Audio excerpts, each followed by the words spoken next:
Bismillahirrahmanirrahim. Alhamdulillahi Rabbil Alameen.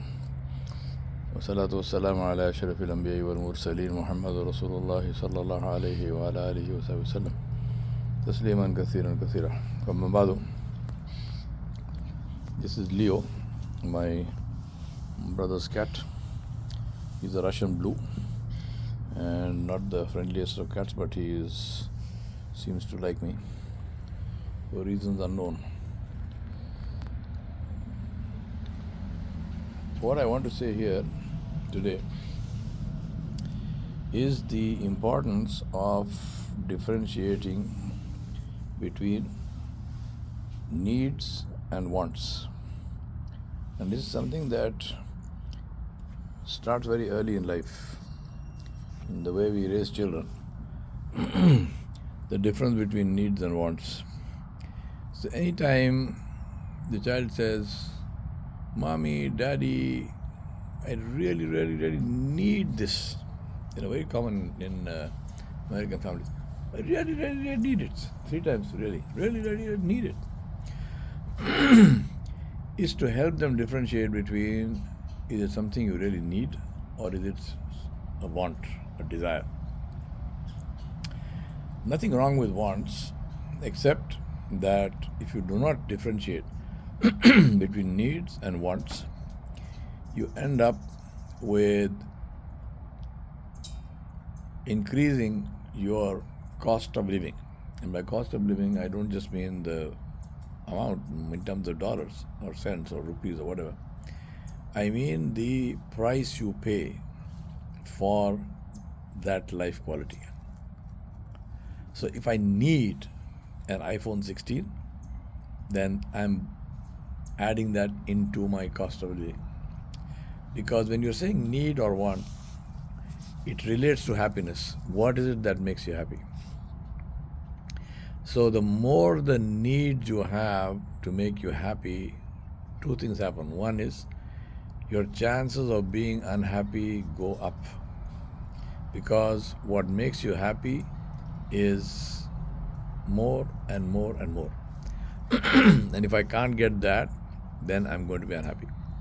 So my chances of being happy go down and my chances of being unhappy go up.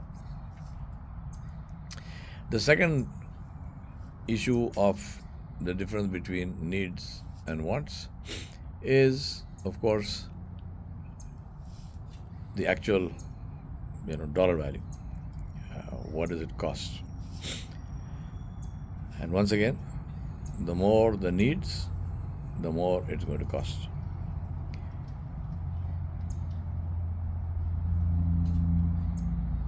I therefore want us to, I remind myself and you, let us recalibrate our lives and say, what is it that I truly need?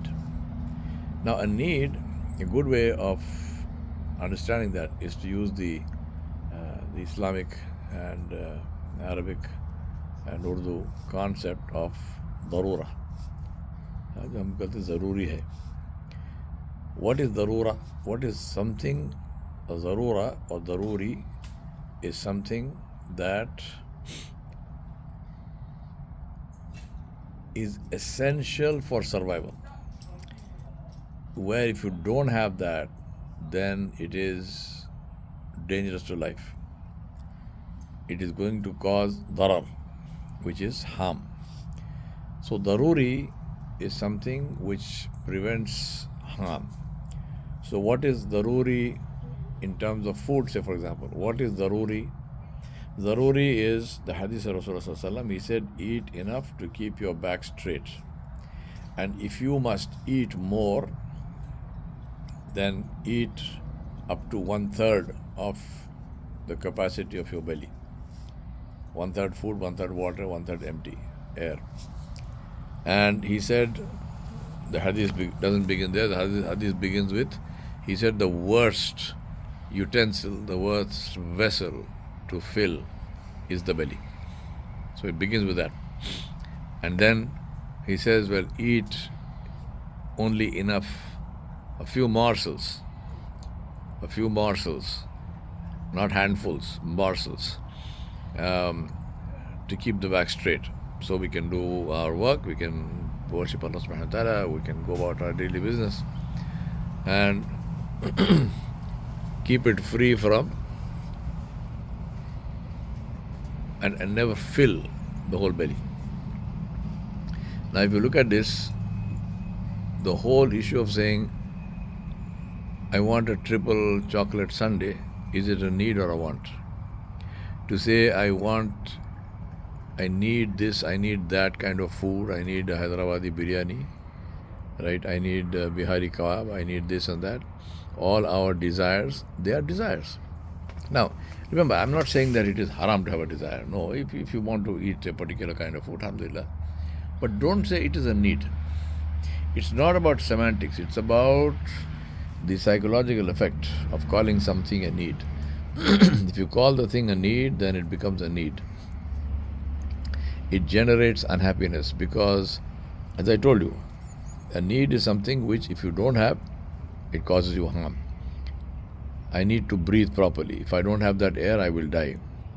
I need a certain amount of food.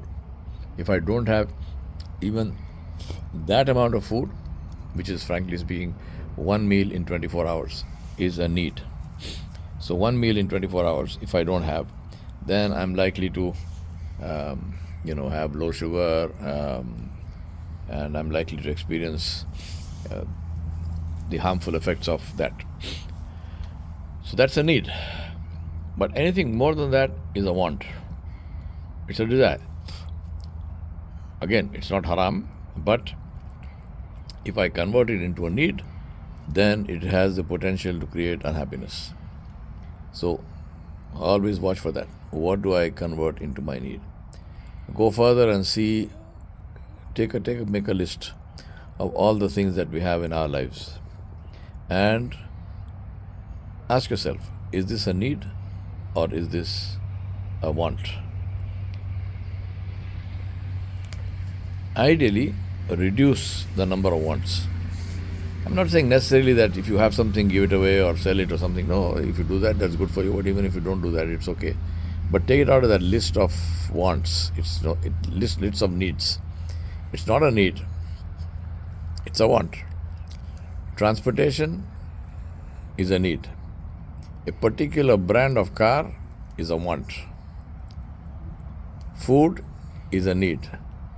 Particular kinds of food, so many times a day, are all wants. They are not needs. Shelter, a house, is a need. But necessarily to own the house, even at the cost of the anger of Allah by taking an interest-based loan, this is a want. It's not a need. And in this case, it is also a haram want.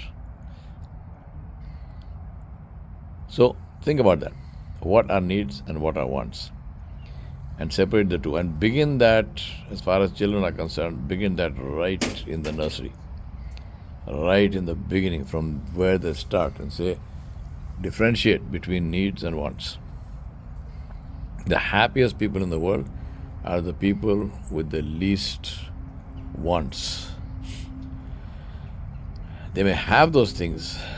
Then what happens is, if you get those wants without wanting them, then it generates shukr with Allah subhanahu wa ta'ala. It generates gratitude, an attitude of gratitude. Alhamdulillah, this is not a need, but Allah has given it to me as a gift.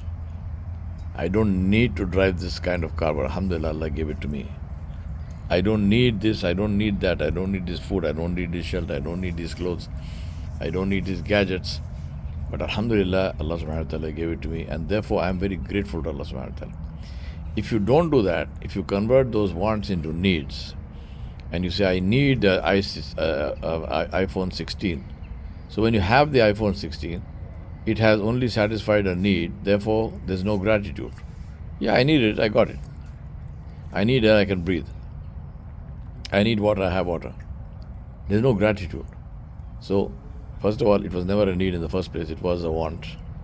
And Allah subhanahu wa ta'ala gave it to you. So recognize it as a want, as something that you need to be grateful to Allah subhanahu wa ta'ala for, and as something you can do without. So tomorrow if I don't have it, no problem, alhamdulillah, it was never a need in the first place.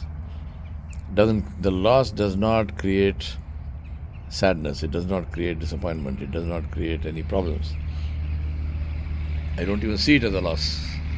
Yeah, I had it, alhamdulillah, I enjoyed it, but I don't have it, alhamdulillah, I did not need it in the first place. So I remind myself to you, very important thing in life, differentiate between wants and needs. Final point, Salah, is it a want or a need?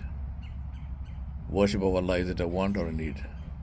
Learning about Islam, learning my Aqidah, what exactly do I believe, is it a want or a need?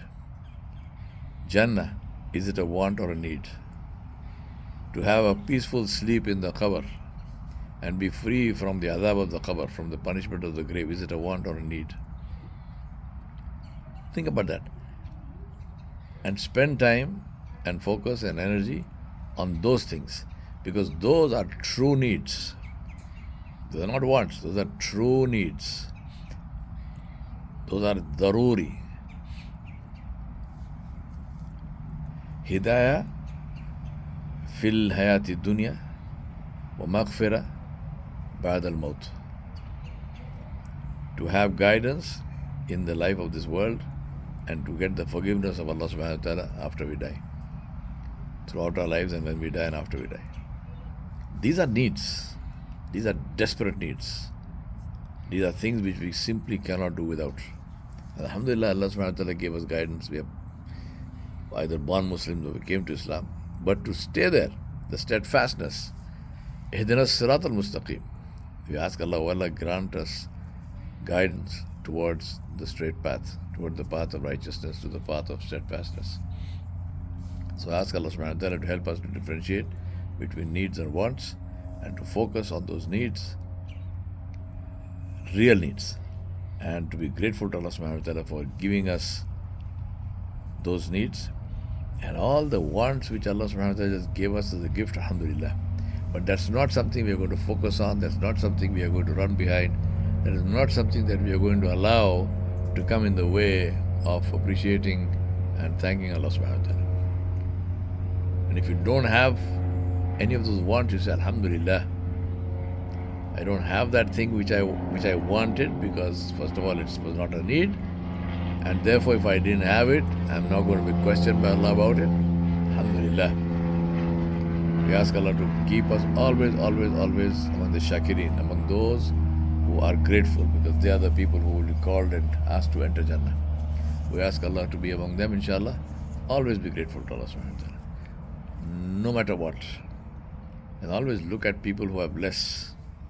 There's no shortage of that in the world. We ask Allah subhanahu wa ta'ala to help us to do that. Wa sallallahu ala nabiyil kareem wa ala alihi wa sahbihi ajma'in bi rahmatika ya arhamar rahimin.